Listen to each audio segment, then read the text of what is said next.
जय श्री राम। स्वागत है मेरे परम प्रिय भाई बहन।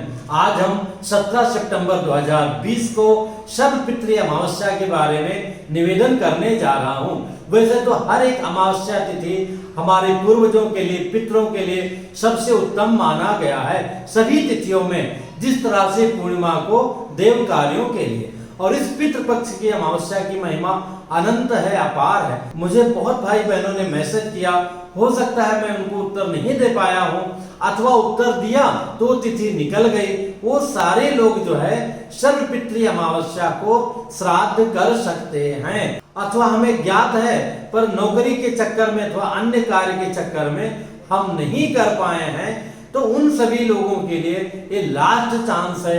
अगर इस दिन मामला ओके हो गया तो जय जय सिया राम, पितरों का आशीर्वाद हमें अवश्य ही प्राप्त होगा। सर्वपितृ अमावस्या को विशेष करके जिनको हम जानते हैं नहीं कर पाए, अथवा हम जानते ही नहीं हैं, उन सारे समस्त पितरों के लिए करना सबसे उत्तम है। जैसा कि मैं कई वीडियो में बता चुका हूँ, नित्य हमें तर्पण इन 15 डेज कंपलसरी रूप से करना चाहिए। जो लोग कर चुके हैं, कर रहे हैं, अथवा नहीं कर पा रहे हैं, उन सभी लोगों को अमावस्या के दिन अवश्य तर्पण करना चाहिए। जो लोग श्राद्ध नहीं कर पाए हैं, उनको आचार्यों पुरोहितों को अपने बुला करके उनके द्वारा पार्वण श्राद्ध संपन्न कराना चाहिए। पार्वण श्राद्ध संपन्न नहीं करा सकते हैं तो कम से कम आचार्यों के द्वारा तर्पण का कार्य कराना चाहिए। अगर आप वो भी नहीं करा सकते हैं, स्वयं तर्पण करना चाहते हैं, इस लिंक को देख करके आप स्वयं बहुत ही सरलता से कर सकते हैं। लेकिन कम से कम हमें उस दिन ब्राह्मण भोजन कराना चाहिए। ब्राह्मण भोजन नहीं करा सकते हैं तो सीधा, जिसको आमान बोलते हैं, कच्चा राशन हमें दान करना चाहिए पितरों के निमित्त। उचित यही होगा, अगर हमें दान भी करना है, अपने आचार्य पुरोहित को बुला करके उनके द्वारा संकल्प करा करके उनको हम दान दें। किसी कारण से ऐसा नहीं कर सकते हैं तो इस लिंक को टच करके स्वयं देख करके आप 10 मिनट के अंदर सरलता से पूरी तरह से दान कर सकते हैं। तो मेरे भाई बंधु, इस दिन को मिस मत कीजिएगा। विशेष करके वो भाई बंधु जो पूरे पितृपक्ष में तर्पण नहीं कर पाए हैं, पितरों का श्राद्ध नहीं कर पाए हैं, क्योंकि उस दिन जो है पितरों की विदाई होती है और वो निराश होकर के जाते हैं। उनका निराश होना ही जो है हमारे जय जय सिया राम विकास को बाधित करता है।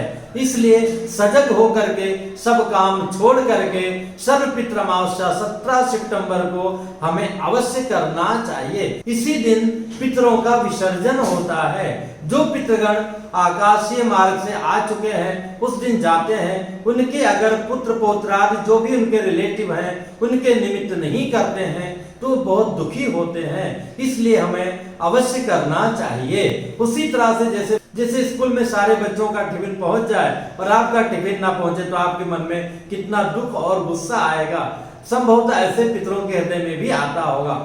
वैसे तो पूरे पितृपक्ष पितृगण पृथ्वी लोक पर रहते हैं, अलग अलग संबंधों में अलग अलग रूप से जाके स्वीकार करते हैं, पर विशेष करके अमावस्या के दिन अपने पुत्र पुत्रादि पौत्रादि जो भी है, मतलब पुत्र लड़का, उसका बेटा जो भी है, उनके पास अवश्य आशा में आते हैं। और इसलिए उन्हें हमें निराशा नहीं करना चाहिए कि जल्द तर्पण करके थोड़ा बहुत जो भी हो सकता है उस तरह से हमें सत्कर्म करना चाहिए, क्योंकि इस दिन दरवाजे पर अपने निश्चित ही पितृगण आते हैं। इसीलिए उस दिन दोनों दरवाजों को साफ करके वहां फूल वगैरह रख करके वहां पर भी भोग की दोनों तरफ में छोटी छोटी थालियां रखी जाती हैं। इसके साथ में पितृ विसर्जन का कार्यक्रम होता है। जो वीडियो अगर आपने नहीं देखा है, बड़े आराम से इसमें हमने बताने का प्रयत्न किया है। इस लिंक को टच करके देख लीजिएगा। ये तीनों वीडियो में नीचे डिस्क्रिप्शन में भी डाल दूंगा, तर्पण विधि और अन्नदान की विधि, और तीसरे नंबर पर जो है पितृ विसर्जन की विधि। इसी में एक वीडियो और डाल दूंगा कि अगर आप स्वयं अभी तक अपने पितरों के निमित्त भोजन कराना चाहते हैं, आपके पास व्यवस्था नहीं है, तो भगवान कृपा से आप चाहेंगे तो अयोध्या जी में और भी कई तीर्थों में बहुत अच्छी व्यवस्था है, तो आपके निमित्त वहां ब्राह्मण का विधिवत भोजन संपन्न हो जाएगा। इस विषय में जानकारी चाहते हैं तो इस लिंक को टच कर लीजिएगा। अगर यहाँ संभव नहीं हुआ तो नीचे डिस्क्रिप्शन में आपको अवश्य लिंक मिल जाएगा। इन लिंक के साथ में जिन लिंक से हम लोग यहाँ पर आए हैं, मतलब अपने पितरों के कारण, उनके निमित्त इस दिन हमें सजग होकर के अवश्य कर्म करना चाहिए। शास्त्रों में तो यहाँ तक आया है कि हमें पूरे पितृपक्ष करना चाहिए। उसमें भी अगर हम अमावस्या को भी नहीं कर पाते हैं, ये लास्ट एग्जाम होता है, तो हमारे पितृगण कुपित होकर के हमें श्राप देकर चले जाते हैं। इसलिए आप सबसे निवेदन है, जिनका अवश्य सदुपयोग कीजिए। इससे संबंधित जो प्रश्न होगा कमेंट्स कीजिएगा, बताने का प्रयत्न करूंगा। फिर मिलूंगा एक नई जानकारी के साथ में। जय श्री राम। ओम शिव शंकर बम भोले भोले, ओम शिव शंकर बम भोले भोले, ओम शिव शंकर बम भोले भोले, ओम शिव शंकर बम भोले।